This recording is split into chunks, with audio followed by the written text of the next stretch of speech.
షూటింగ్కి వెళ్ళగలరా అనేటువంటి అన్ని పైన కూడా వైద్యులతో చంద్రబాబు గారు మాట్లాడడం జరిగింది.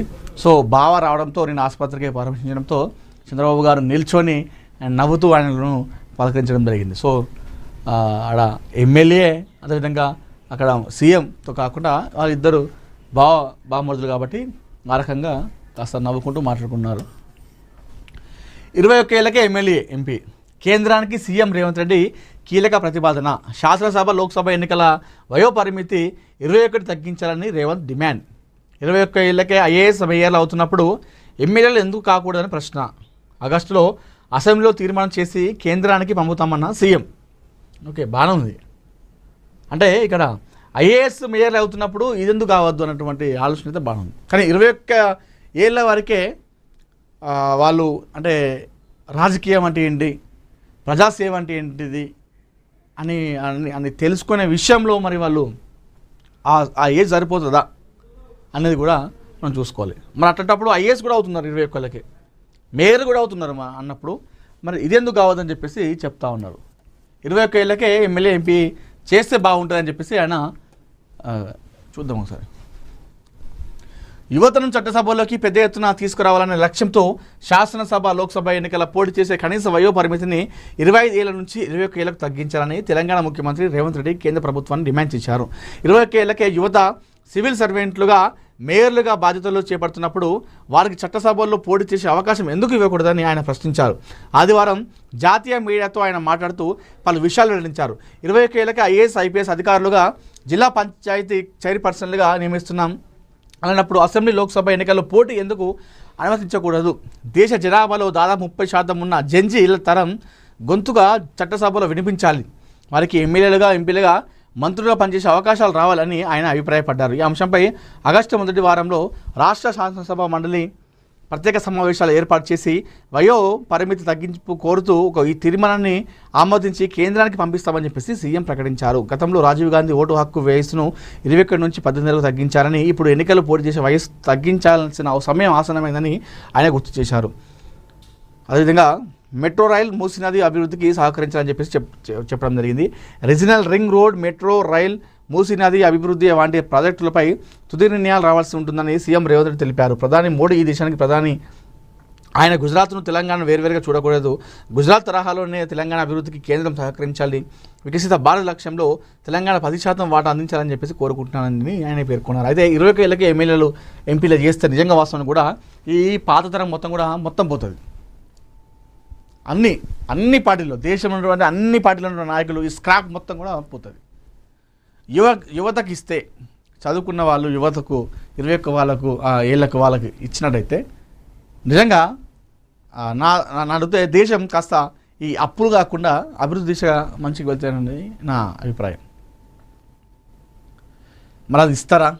సాధ్యమైతే. ఎందుకంటే అన్ని పార్టీల్లో ఎవరైతే ఉన్నారో ఇప్పుడు అన్ని దేశంలో అన్ని పార్టీలు, ప్రభుత్వంలో ఉన్న వాళ్ళు కావచ్చు, ప్రతిపక్షంలో ఉన్న కావచ్చు, 50 సంవత్సరాలు పైపడ ఉన్న వాళ్ళే కీలక రోల్ ఉన్నారు. అందరూ మంత్రులుగా ఎమ్మెల్యేగా కొనసాగుతున్నారు.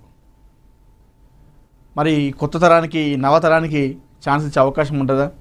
ఒకవేళ వీళ్ళు పంపించినా కూడా వాళ్ళు ఒప్పుకుంటారు అక్కడ?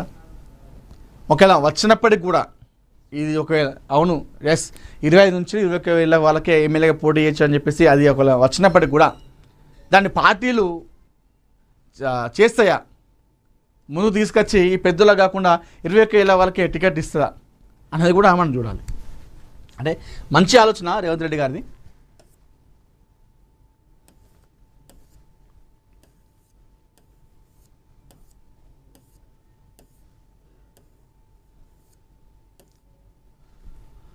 పశ్చిమాసియాలో యుద్ధ విరామ సంకేతాలు, దాడులు నిలిపేసిన అమెరికా, ఇరాన్, గల్ఫ్లో ఉద్రిక్తతకు తాత్కాలిక బ్రేక్. పశ్చిమాసియాలో యుద్ధ విరామ సంకేతాలు. గత కొన్ని నెలలుగా పశ్చిమాసియాను అగ్నిగుండంలా మార్చిన అమెరికా ఇరాన్ ఘర్షణలో అనూహ్య పరిణామం చోటు చేసుకుంది. వరుస సైనిక దాడులతో పరస్పరం ఎదురుదాడులకు దిగిన రెండు దేశాలు తాజాగా తాత్కాలికంగా వెనక్కి తగ్గడంతో ప్రాంతంలో యుద్ధ విరామ సంకేతాలు కనిపిస్తున్నాయి. అమెరికా తన వైమానిక దాడులను నిలిపివేయగా గల్ఫ్ దేశాల్లోని అమెరికా సైనిక స్థావరాలపై ప్రతీకార దాడులను తాత్కాలికంగా నిలిపిస్తున్నట్లు ఇరాన్ అధికారికంగా ప్రకటించింది. ఇదేమో ఆట లెక్క ఉంది గేమ్. అంటే బాగాసేపు ఆడి తర్వాత మనకు అలసిపోయిన తర్వాత రేపు కొంచెం పావురా మనం మళ్ళీ ఆడదామని చెప్పేసి అన్నట్టుగా ఉంది ఈ యుద్ధం కూడా. ఇదేంది వేసుకున్నప్పుడు బాంబులు వేసుకుంటారు, మంచిగానే ఉన్నది కథ, మళ్ళీ ఆపుకుంటారు, రెస్ట్ చేసుకుంటారు, మళ్ళీ ఒప్పందంతోనే. మరి ఇదేదో ఒప్పందం, వాళ్ళు ఆపినప్పుడు వీళ్ళు ఆపినప్పుడు ఇదే ఒప్పందాన్ని ఈ లొల్లి రాకుండా చేసుకుందాం మొత్తం శాశ్వతంగా అని చెప్పేసి పరిష్కారం ఉంటే అయిపోద్ది కదా. ఈ తాత్కాలికంగా ఎందుకు, శాశ్వతంగా సొల్యూషన్ చేసుకుంటే అయిపోద్ది కదా. అమెరికా అట్లా ఉన్నది, ఇరాన్ అట్లా ఉన్నది, రెండు దేశాలు ముఖ్యంగా. ఈ అమెరికా అయితే ఇక మరి చెప్పినా కదా, ఈ ట్రంప్ ఉన్నంతసేపు ఇదే కథ.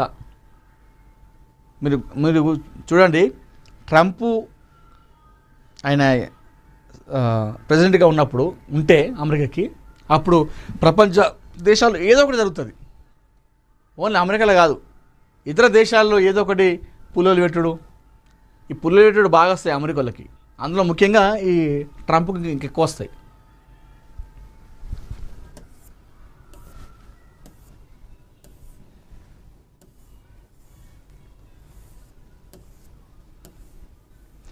కామన్వెల్త్లో భారత్కు తొలి స్వర్ణం, మీరాబాయి చాను చరిత్ర. కామన్వెల్త్ గేమ్స్ 2026లో భారత్ స్వర్ణ ఖాతా తెరిచింది. Star weight lifter Mirabai Chanu మహిళల 48 కిలోల విభాగంలో అద్భుత ప్రదర్శనతో స్వర్ణ పతకాన్ని కైవసం చేసుకుంది. కామన్వెల్త్ క్రీడల్లో వరుసగా 3వ స్వర్ణ పతకం సాధిస్తూ తన ఆధిపత్యాన్ని మరోసారి చాటిన చాను 2 గేమ్స్ రికార్డులు నెలకొల్పి భారత క్రీడాభిమానులను ఆనందంలో ముంచెత్తింది. పోటీల్లో ఆరంభం నుంచే ప్రత్యర్థులపై పూర్తి ఆధిపత్యం ప్రదర్శించిన మీరాబాయి చాను స్నాచ్ విభాగంలో 85 కిలోల బరువును విజయవంతంగా ఎత్తి కొత్త గేమ్స్ రికార్డు సృష్టించింది. అనంతరం క్లీన్ అండ్ జర్క్లో 105 కిలోలు లిఫ్ట్ చేసి తన సత్తా చాటింది. మొత్తం 190 కిలోల బరువును ఎత్తి మరో గేమ్స్ రికార్డుని తన పేరిట లెక్కించుకుంటూ స్వర్ణ పతకాన్ని సొంతం చేసుకుంది. ఈ విభాగంలో నైజీరియాకు చెందిన రూత్ అసుకోన్యోంగ్ మొత్తం 108 కిలోలు ఎత్తి సిల్వర్ పతకం సాధించగా, మలేషియాకు చెందిన ఐరిన్ జేన్ హెన్రీ 167 కిలోలతో కాంస్య పతకాన్ని గెలుచుకుంది. అయితే చాను ప్రదర్శనకు వారిద్దరూ ఏమాత్రం పోటీ ఇవ్వలేకపోయారు. ఇదిలా ఉండగా వెయిట్ లిఫ్టింగ్లో భారత్కు ఇదే రోజున 2వ పతకం కూడా లభించింది.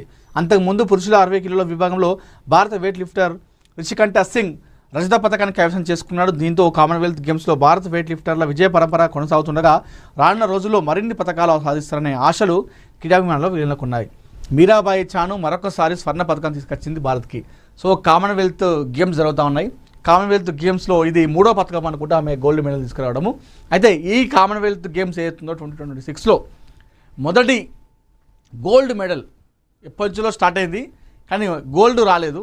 ఆ మొదటి గోల్డ్ తీసుకొచ్చింది అంటే మన మీరాబాయి చాను. నిన్న వెయిట్ లిఫ్టింగ్లో మొత్తం 197 కిలోల ఓవరాల్గా బరువెత్తి 190 కిలోల ఓవరాల్గా 3 భాగాలు ఉంటాయి. సో మొదటి భాగంలో ఇన్ని కిలోలు మొత్తం ఓవరాల్గా 190 కిలోల బరువు ఎత్తి ఆమె గోల్డ్ గెలిచింది. అయితే నెక్స్ట్ సెకండ్ థర్డ్ ఉన్న వాళ్ళు ఎవరైతే ఉన్నారో కనీసం పోటీ కూడా ఇవ్వలేకపోయారు మన మీరాబాయి చానుకి. 48 కిలోల మహిళల విభాగంలో ఈ ఫీట్ సాధించింది మన మీరాబాయి చాను. అయితే నిన్న వెయిట్ లిఫ్టింగ్లోనే మన రిషికంఠ సింగ్ సిల్వర్ మెడల్ కూడా కైవసం చేసుకోవడం జరిగింది. సో చూద్దాం మరి ఇదే కంటిన్యూ కావాలి. కామన్వెల్త్ గేమ్స్తో పాటుగా మనకు ఒలింపిక్స్లో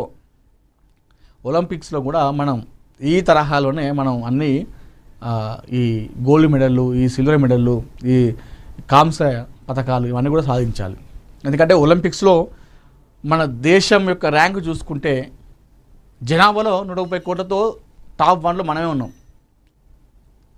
ప్రపంచ దేశాల్లోనే అత్యధిక జనాభా మన దేశంలో ఉన్నది. కానీ ఒలింపిక్స్లో మన అవార్డు చూసుకుంటే, ర్యాంక్ చూసుకుంటే చివరి స్థానంలో మనం ఉంటాం. ఒక గోల్డ్ గెలవడానికి మనం చాలా కష్టపడతాం.